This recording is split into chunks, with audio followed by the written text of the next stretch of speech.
Oh, we learn things that we did not learn in reading our mainstream media. Thank you very much for coming. It's worth everything, and I wish I were going to be at the Veterans for Peace Convention to hear you. How is it going to work if a Palestinian or a Bedouin or a Syrian living in Israel goes to vote? And how are they going to know if they speak Hebrew and they speak it well? How are they going to know?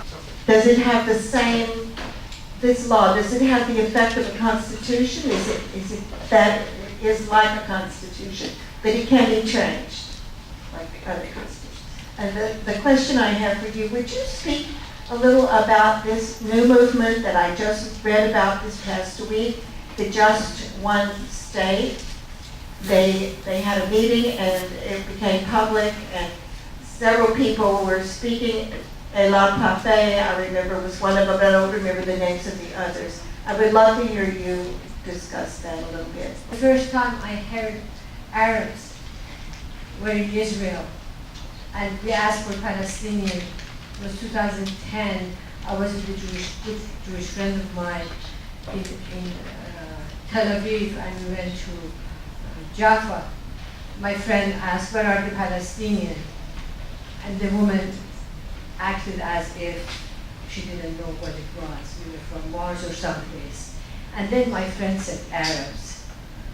And the woman said, "Oh, there are galleries here, there are artists here."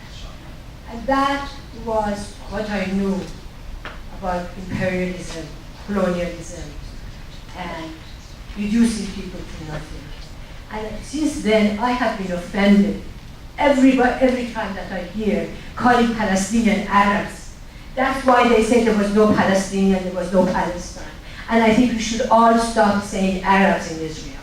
They are Palestinian, they have lived there forever. And I think that bothers me. That is part of the process that gets us here. Exactly what the same thing has happened to the United States, that we have the fascist government here. Now we have, actually, before this government passed this law, I think Israel is a fascist state. Because the charter has been always to expand all over the place, and it's about Eretz Israel, which is not Palestine. As to the voting, I have to clarify. Till now, we as citizens of Israel still have the right to vote. If it is, when it's practiced, it's going to be inciting against us, or they are going to delegitimize in the awareness of people our participation in politics, that's another thing. But by the law, till now, we have the right to vote. Now, the Palestinians, residents of Jerusalem, do not have the right to vote to the Knesset because they are not full citizens.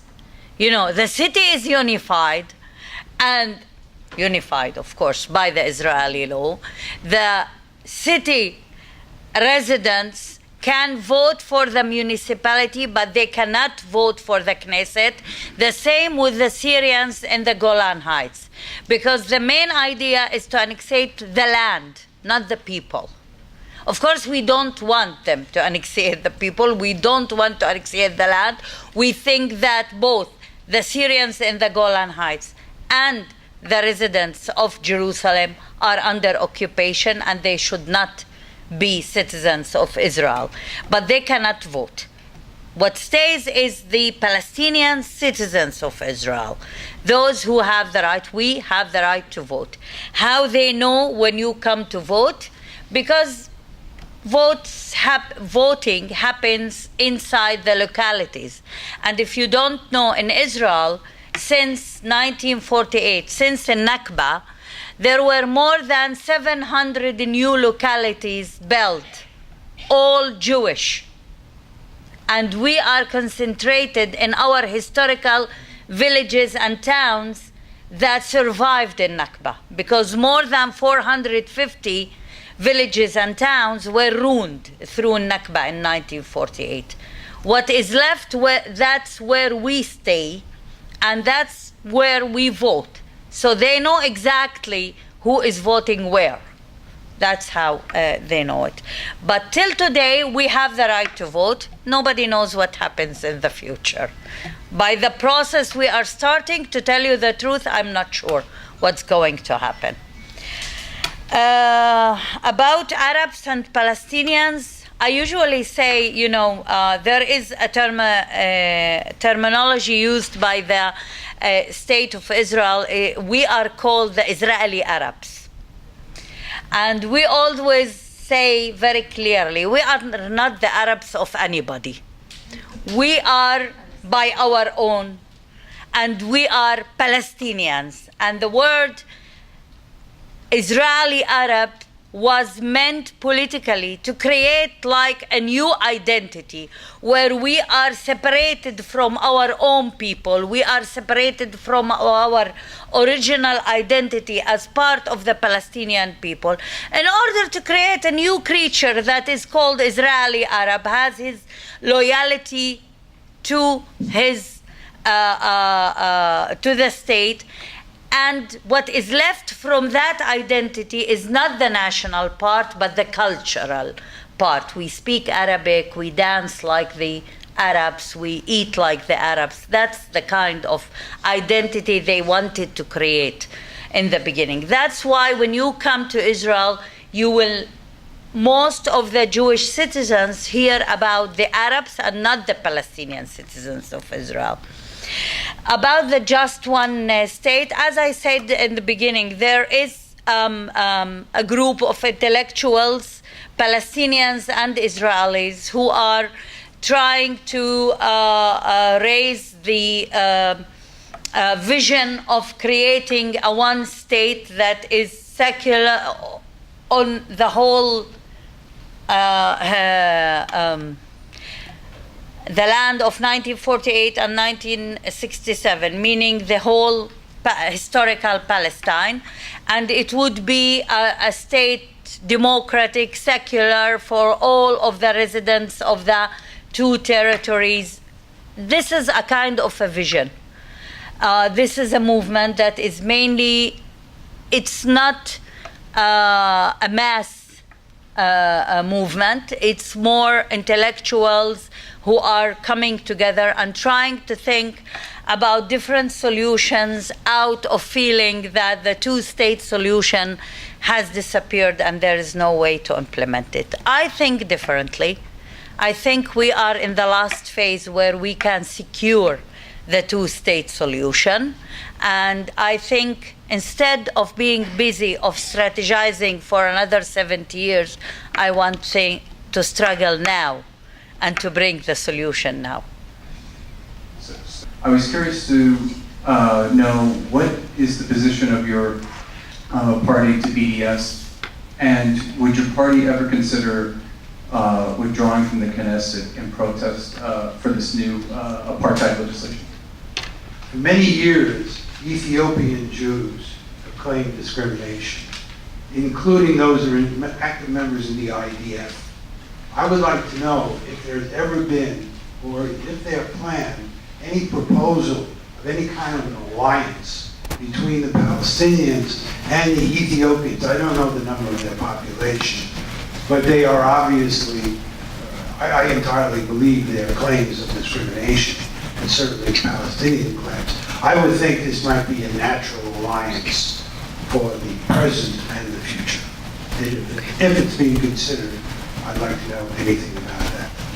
You had mentioned in your remarks that by this law, they were trying to eliminate the opposition in the Knesset. So I'd like you to expand on that a little bit, exactly. If, Palestinians still have the right to vote, at least at the moment, and presumably all oppositionists still do, how would they go about eliminating the opposition? The Palestinians in East Jerusalem vote for certain positions, is that correct? For municipality, they are supposed. They voted all because it is not Israel, and even though Israel has annexed, it is said, I would imagine that even as a protest, the Palestinians in East Jerusalem would consider that they are occupied territory and not really part of Israel, and would not be interested actually in voting. That's true. Yeah. I will start with the easy answers. That's true. The Jerusalemite people understand that they are under occupation and do not agree to participate in voting. I was talking about what was given to them by the state, which allows them to vote for the municipality and deny them because as a resident you can vote for municipality, but you need to be a full citizen in order to vote for the parliament. And Israel, who annexed Jerusalem, did not give full citizenship, which is good, to the Jerusalemite people. But from their side, they are boycotting the elections for the municipality, and of course they are not participating because they are under occupation and they do not want to recognize the unification of the city. As to the language, yes, we had this demand to have everything in Hebrew and in Arabic inside Israel. And actually, if you go, you could see in the last 10 years that even signs in the streets has started to become in two languages. In many highways, in most of the places, you would find the signs English and Hebrew, and not Arabic and Hebrew. But we started little by little to demand that. But with this law, even our demand is not legal anymore. By this law, they are not obliged to do such a thing. As to eliminate the opposition, I was talking about eliminating the representation of the Palestinian citizens of Israel more than opposition in general. Because, you know, I'm very careful in using opposition word in Israel. Because those who are sitting in the opposition many times are not acting even as an opposition. There is the Zionist camp, there's a future party who are sitting in the opposition, and most of the time, in most of the racist laws and laws of occupation that I mentioned before, they are voting with the government. They are not acting as a real opposition. They are not producing a real alternative to the governmental coalition. So usually, if you notice, in all my speech, I didn't mention the word opposition almost. I was speaking about eliminating the political representation of the Palestinian citizens of Israel, and if not real elimination, at least delegitimizing this representation. You should understand that in the last cadency, in very clear speeches of the Prime Minister and his ministers, we were called, the Arab MKs, as ISIS supporters, as Hamas, as fifth column, as traitors, whatever. And this is words that are used by the government members from the podium of the Knesset. They are speaking, they are giving speeches, and that's what they are saying. Today I was just forwarded someone who has a talk show in the Israeli TV saying that his partner in the talk show telling him that we tried to invite some Arab MKs to respond to what you said in this week, and they all refused to come. And he said, it's better that they didn't come. They are traitors. They are people who want to destroy Israel. And this is someone who is working for the public TV in Israel. In any normal country, if you speak like this, if anyone speak like this hear about a congressman or woman. How you should treat that? Maybe this is not a good example. Okay. I just remembered. Sorry. Anyway, as to the Ethiopian Jews, that's true. There is still racism among the Jews themselves against the Ethiopians on two bases. One, that some of the Jews in Israel do not believe that, they think that part of those Ethiopians are not Jews, or they are not Jews enough because they are not Orthodox. And those who understand about Jews understand that there are different, not sects, dominations, and the Orthodox do not see the Reforms or the Progressive as real Jews, and of course not the Ethiopians. Another base of racism is because of the skin color. And it's very clear, it's used even against them, because they are dark black color. That's why. And it's very clear the way they treat them. There was an incident few years ago when a member of the Knesset had a day of donating or giving blood donation, and an Ethiopian MK came to donate, and they did not agree to take her blood. So racism exists against them. And I do believe that, I was thinking that this law is supposed to segregate between Jews and Arabs. I think the struggle against the law should segregate between the Democrats and the fascists, despite the national affiliation, despite the religious affiliation. It should really do the split and distinguish between those who value democracy and human rights and civil rights and those who deny them. So there is, yes. My question was, is there talk of, has there been any movement to an alliance between Palestinians? I was just about to say,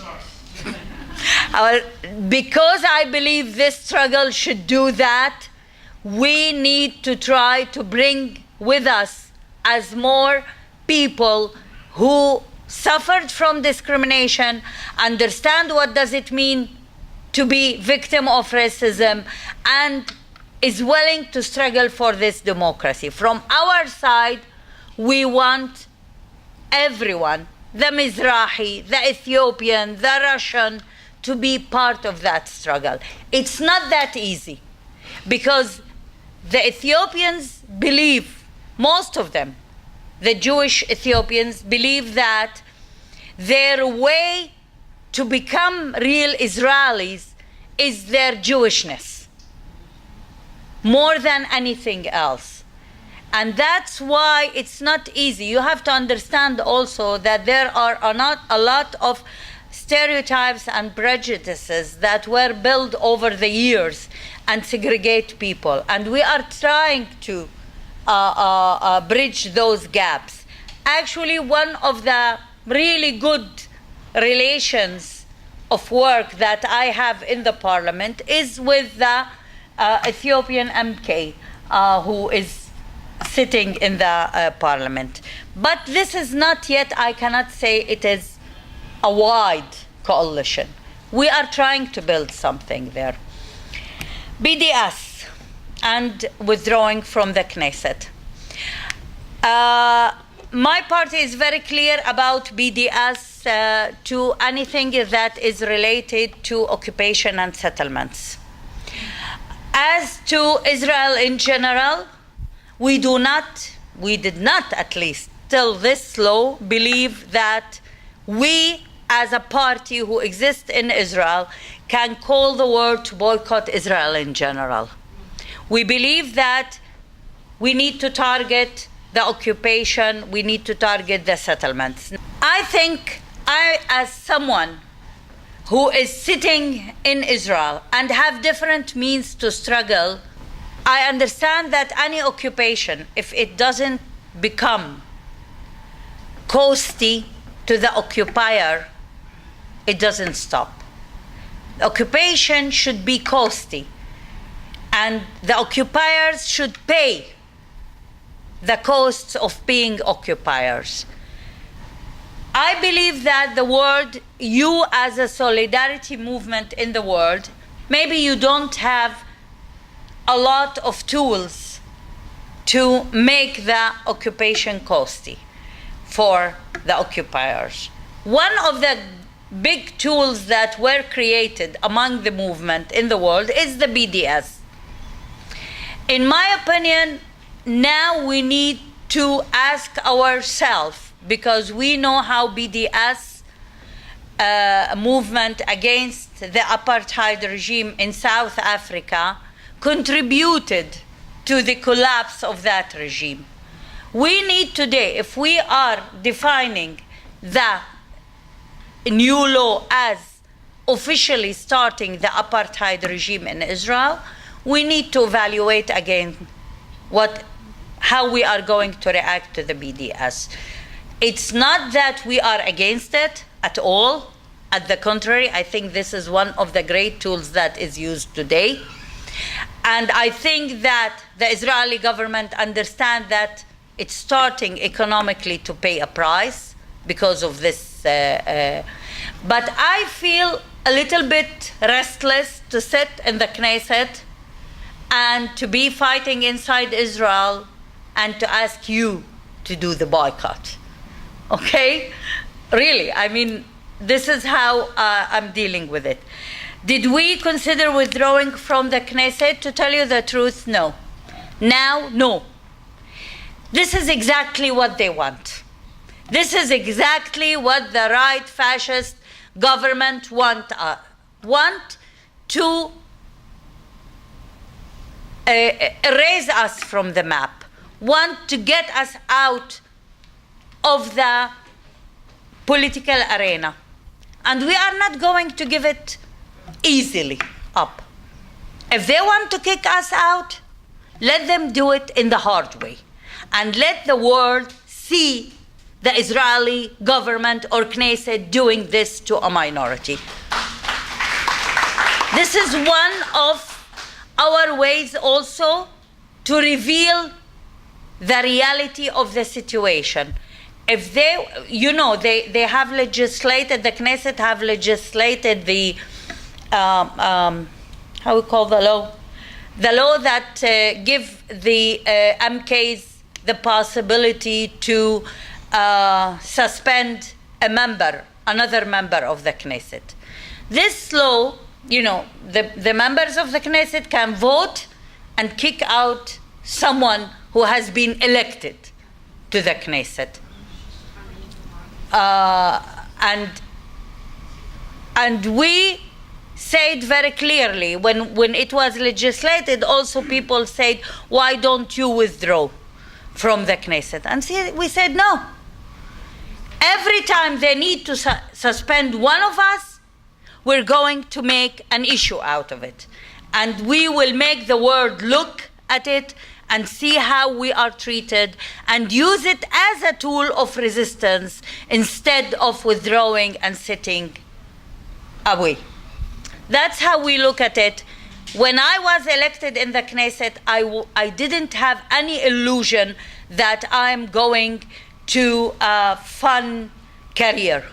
I understood that I am going to a struggle, that I am going to confront a racist, anti-democratic, occupational regime. And it's going to be hard. So when it gets hard, I'm not going to run away. I'm going to be there.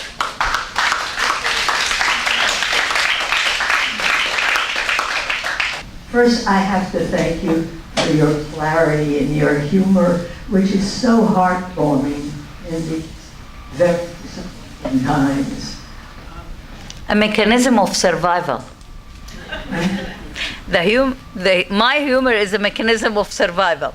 Yes, but it helps us all too. My first question is about the role of women in the struggle, because I do know that the Coalition of Women for Peace, Women in Black, there have been struggling for justice in Palestine since it was formed in 1988. I just wanted you to say a few words about the role of women in the resistance. And my second question fits into what you just, and that is, how can we, as the solidarity movement in the belly of the beast that is funding a lot of murder that is, what do you want to ask of us? About the women in the struggle, I'm happy that you are aware of the role of the Israeli and Palestinian women in the struggle for ending the occupation. As a matter of fact, I'm a veteran woman in black. So I was, for years, I used to be part of this movement until actually the major conflicts became into that movement during the Gulf War, and the position of the different members of the movement toward what is happening in Iraq. And the feminist movement in Israel had, I think, a wonderful role in fighting to end the occupation for many years. Of course, I'm not going to speak about the Palestinian women in the occupied territories, because I think, I will just summarizing it in a small story. I was interviewed 2 months ago by a radio station in Israel, and the woman said to me, why don't you, as a chairwoman, because I was having a meeting of my committee in the Knesset about the suffering of the Gazan women under siege. And of course, it made a huge noise in Israel. How come a Knesset parliamentarian committee is holding a session about the Gazan women and not about the Israeli women? And there was a lot of incitement against me. And the woman in the interview asked me, how come you are not saying, as a chairwoman of the women committee, anything about how Hamas is using the Palestinian women in the struggle against Israel? And I said, can you hear yourself? I mean, you have so much stereotypes and racist approach against the Palestinians that you do not believe that a Palestinian woman is part of her own people and their resistance against the occupation. The Palestinian women are part of the resistance movement among their own people, and I'm also part of that resistance in my way. But I'm also part of the resistance of the Israeli feminist movement, at least that what used to exist, against occupation.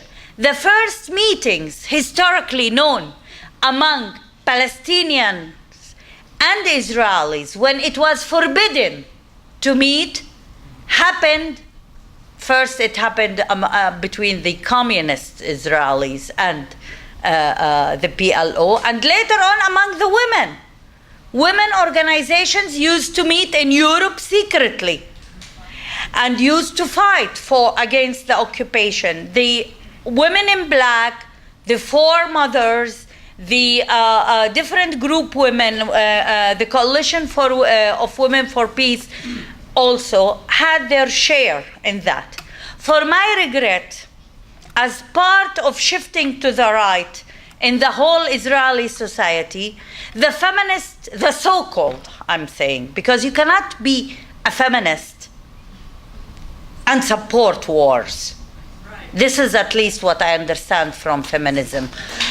You cannot be a feminist and support anti-democratic actions. You cannot be feminist and racist, and you cannot be a feminist and a settler. By the way, yeah, I mean, a huge discussion used to exist among the feminist Israeli movement. Should we include the feminist settlers or not? And I looked very carefully if there is such a creature, a settler and a feminist. I couldn't find. But this is kind of liberal feminism, or I don't know what, or Israeli unique feminism. Today, for my regret, the feminist movement, or what is left from the feminist movement, is not very active in those issues. And even when we localize the 1325 resolution of the Security Council about women in armed conflicts, the Israeli feminist movement just took the part that is speaking about representation of women in decision making and forgot everything about the suffering of women. And when they are talking about violence by 1325, they are talking about domestic violence. They do not speak about violence as part of the occupation, as part of the oppression. So today there's a new movement in Israel. It's called Nashim Osot Shalom, women waging peace. It's a very wide movement that it's hopeful that suddenly women think that they want to contribute to ending the occupation. My criticism about them, and they knew it because we have a lot of meetings, that you cannot, your contribution is only saying, men, do a political agreement to end the occupation. This is not the feminist way to do things, encouraging men to do the job. This is not our rule, and we believe that women can contribute more.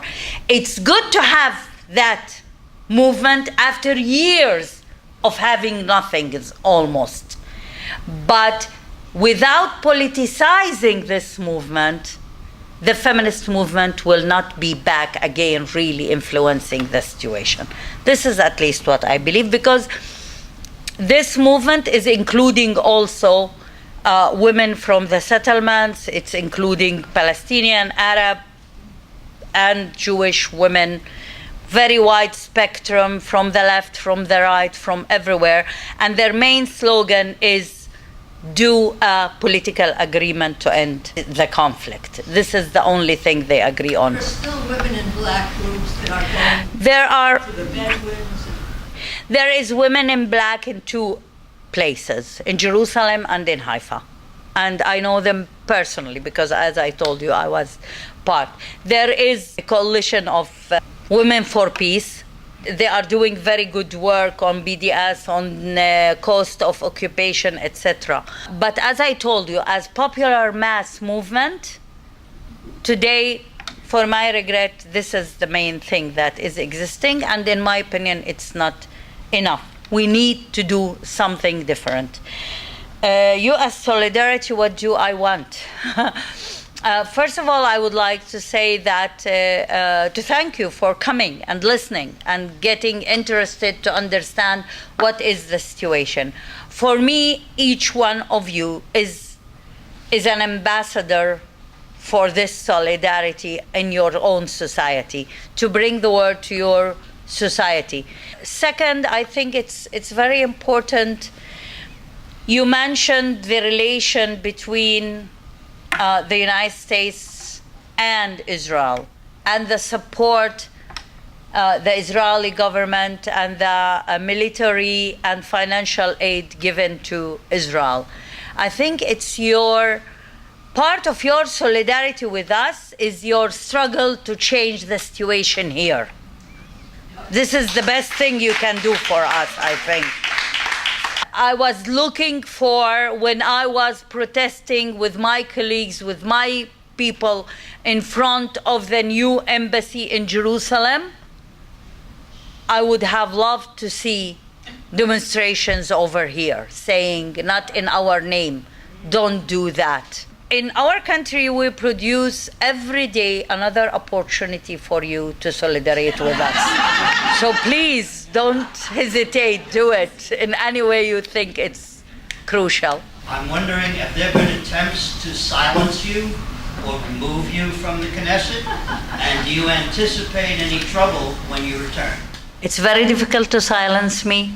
They've been trying that for 54 years. Nobody managed. Part of the ways to do it is by alienating the person from the public. It's by a spread incite against anybody, and by drawing a satanic, you say, image of each one of us. Demonization of us. And they try. I'm new in the Knesset, only 3 years. They tried that. There were a lot of campaigns against me heading the or chairing the committee. There were campaigns against me for my, political views. I'm part of what they are doing in general to dehumanization of all of us as MKs. Am I in danger when I go back? No, I think I do not say anything here that I do not say back home. I say that in the Knesset, I say that in the media. Are we in a dangerous situation? To tell you the truth, sometimes we feel we have to limit our movement in certain areas in the country because we have fanatic people back there. And to tell you the truth, we get some threats to our offices, to our team, but I always like to believe that those who threat do not implement. You should be scared of those who do not threat you. This is what I believe in. But I mean, when you believe very much in what you are doing, and when you believe that you are doing for the benefit of all the people, nobody can silence you if you truly believe in that. And I do.